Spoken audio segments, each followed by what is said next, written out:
નમસ્કાર.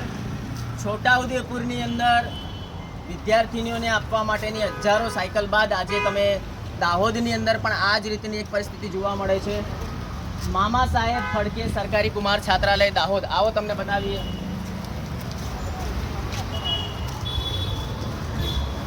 હજારોની સંખ્યામાં આ સાયકલ જો અહીંયા ધૂળ ખાઈ રહી છે. આ જંગલ જેવું ઘાસ સુધી નીકળ્યું છે. જ્યાં સુધી તમારી નજર પડે ત્યાં સુધી આ હજારોની સંખ્યામાં સાયકલો છે. આ બાજુ પણ આ સાયકલો પડેલી છે. આ તરફ પણ તમે જુઓ, જ્યાં જુઓ ત્યાં સાયકલો પડેલી છે. આ સાયકલો શાળા પ્રવેશ ઉત્સવ 2023માં બાળકીઓને આપવાની હતી. 2023નું વર્ષ પણ પતી ગયું, 2024નો શાળા પ્રવેશ ઉત્સવ પણ પતી ગયો. છતાં પણ આ હજારોની સંખ્યામાં જે આ સાયકલ છે, આ સાયકલો હવે આપવાને લાયક પણ રહી નથી. બિલકુલ ભંગાર પરિસ્થિતિની અંદર આવી ગઈ છે.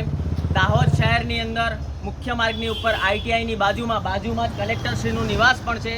તો આજે અમે આ મીડિયાના માધ્યમથી ગુજરાત રાજ્યના મુખ્યમંત્રીશ્રીને એક રજૂઆત કરવા માંગીએ છીએ કે સાહેબ, આ હજારોની સંખ્યામાં સાયકલ તમે જુઓ કે જેની અંદર ઘાસ પણ એટલું મોટું થઈ ગયું છે.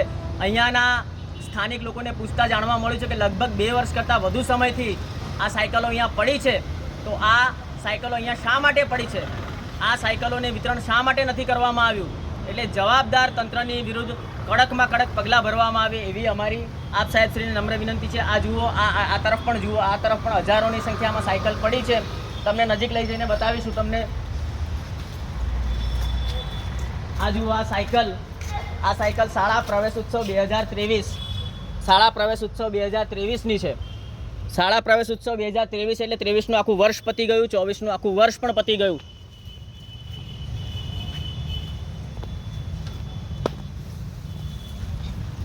એટલે માનનીય મુખ્યમંત્રી સાહેબ, આદિવાસી વિસ્તારની અંદર આદિવાસી વિદ્યાર્થીનીઓ સારું શિક્ષણ મેળવે, 8મું ધોરણ પાસ કરી અને 9મા ધોરણમાં પોતાના ગામમાં શાળાની વ્યવસ્થા ન હોય તો અન્ય ગામમાં જવું પડતું હોય છે. તો એમને આવવા જવાની વ્યવસ્થાના ભાગરૂપે આ સાયકલો આપવાની હોય છે. તો આ દાહોદ જિલ્લાની આદિવાસી બાળકીઓને આ સાયકલો શા માટે નથી આપવામાં આવી?